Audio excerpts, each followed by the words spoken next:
औज़ुबिल्लाहिमिनश्शैतानिर्रजीम बिस्मिल्लाहिर्रहमानिर्रहीम अस्सलामु अलैकुम प्यारे बच्चों। It is today 27th of May. This is class 9th and subject is math. This subject is math and our today's topic is linear equation in two variables. इसका हमने एक कल एक एक्सरसाइज हमने इसकी खत्म की 3.1. ये 9th क्लास है, ये सब्जेक्ट मैथ है और चैप्टर हमारा जो है linear equation in two variables, इसका 3.1 हमने कल कंप्लीट किया। आज हमने एक्सरसाइज नंबर 3.2 को उठाया है और एक्सरसाइज नंबर 3.2 में जो पहला क्वेश्चन है, it is which of the following options is true and why for this equation. ये जो हमारे पास इक्वेशन है y is equal to 3x plus 5, इस इक्वेशन के लिए कौन सा ऑप्शन सही है? इनमें से जो ऑप्शन सही है, अगर वो सही है तो क्यों सही है?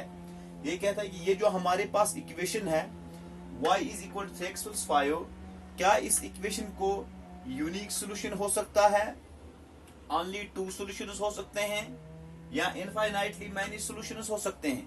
क्या इस इक्वेशन का खाली एक ही सोल्यूशन हो सकता है, या खाली दो सोल्यूशन हो सकते हैं, या बहुत सारे सोल्यूशन हो सकते हैं? बिल्कुल आसान सा क्वेश्चन यहाँ पे है। अब देखिए यहाँ पे, अगर हम यहाँ पे x का कुछ वैल्यू देंगे, अगर हम यहाँ पे x का वैल्यू 0 देंगे तो y का कुछ न कुछ वैल्यू हमें मिलेगा। अगर हम यहाँ पे x का वैल्यू 1 देंगे, y का वैल्यू कुछ मिलेगा। अगर हम x का वैल्यू 2 देंगे, y का वैल्यू कुछ भी मिल सकता है। जितने भी हम वैल्यू यहाँ पे x के देंगे उसी हिसाब से हमें y के वैल्यूज मिलते जाएंगे, या x के बजाय अगर हम y को यहाँ पे सब्स्टिट्यूट कोई वैल्यू करेंगे तो हमें x के वैल्यूज मिल जाएंगे। तो हम ऐसा कह सकते हैं, for every value of y we will get the value of x, corresponding value of x, or we can say for every value of x we will get the value of y. इस x के बदले जो कुछ भी हम लिखेंगे यहाँ पे उसी हिसाब से हमें y का वैल्यू मिलेगा। इसका मतलब यह है कि इस इक्वेशन को एक ही सोल्यूशन नहीं निकल सकता है, इसके दो ही सोल्यूशन नहीं निकल सकते हैं, इसके बहुत सारे सोल्यूशन निकल सकते हैं, depending upon which value we are assigning to one variable.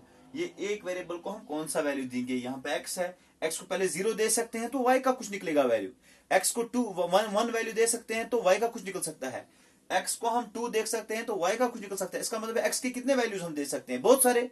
जब हम x के बहुत सारे वैल्यूज दे सकते हैं तो y के बहुत सारे वैल्यूज निकलेंगे।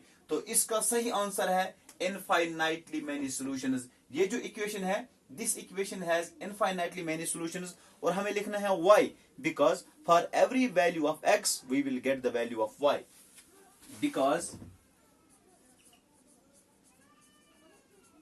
for every value of x we will get the value of y and vice versa. vice versa का मतलब मैंने कहा x के हर एक वैल्यू के x के जब हम x का कोई भी वैल्यू सब्स्टिट्यूट करेंगे उसी हिसाब से हमें y का वैल्यू मिलेगा। वाइस वर्सा का मतलब यहाँ पे है कि अगर हम y का कोई वैल्यू सब्स्टिट्यूट करेंगे तो उसी हिसाब से हमें x का वैल्यू मिलेगा। This was question number 1। Now another question, question number 2।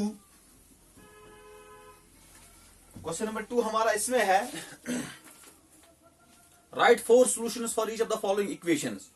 नीचे हमें 2-3 इक्वेशन लिखनी है, हर एक इक्वेशन के हमें 4-4 सॉल्यूशन निकालने हैं। क्वेश्चन नंबर 2,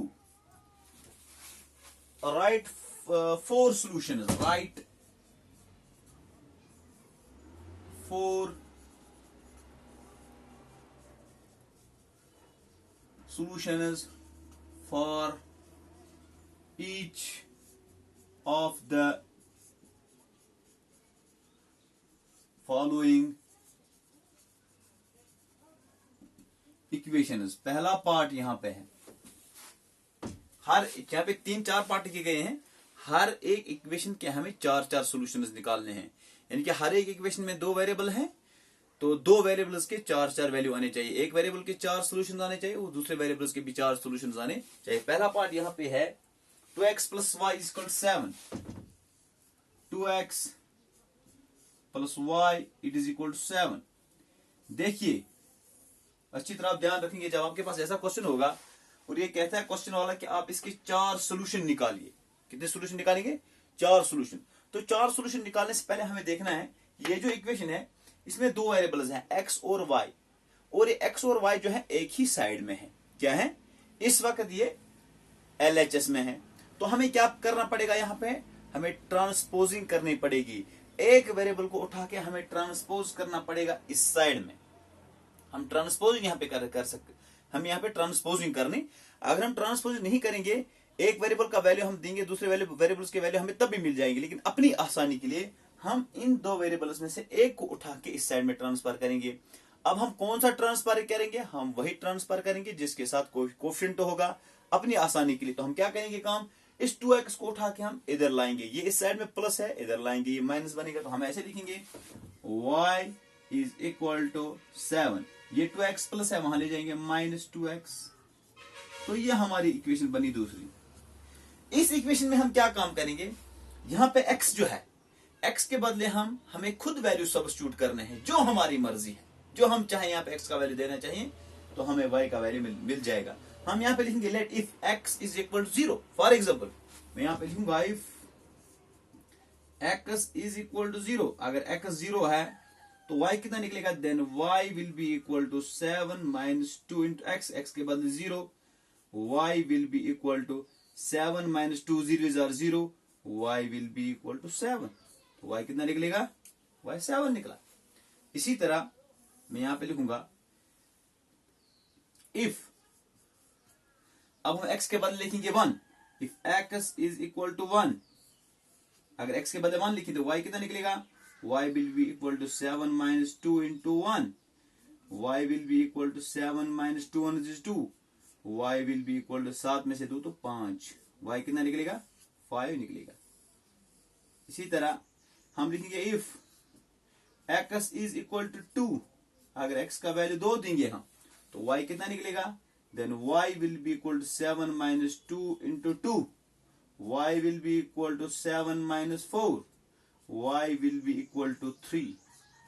7 में से 4 तो 3।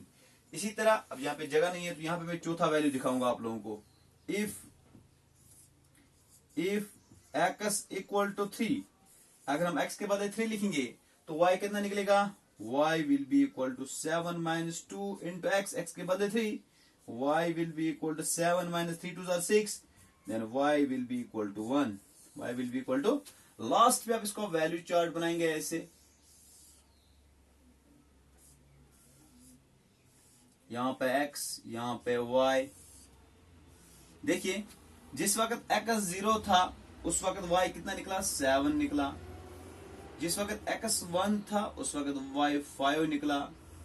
जिस वक्त x 2 था उस वक्त y 3 निकला।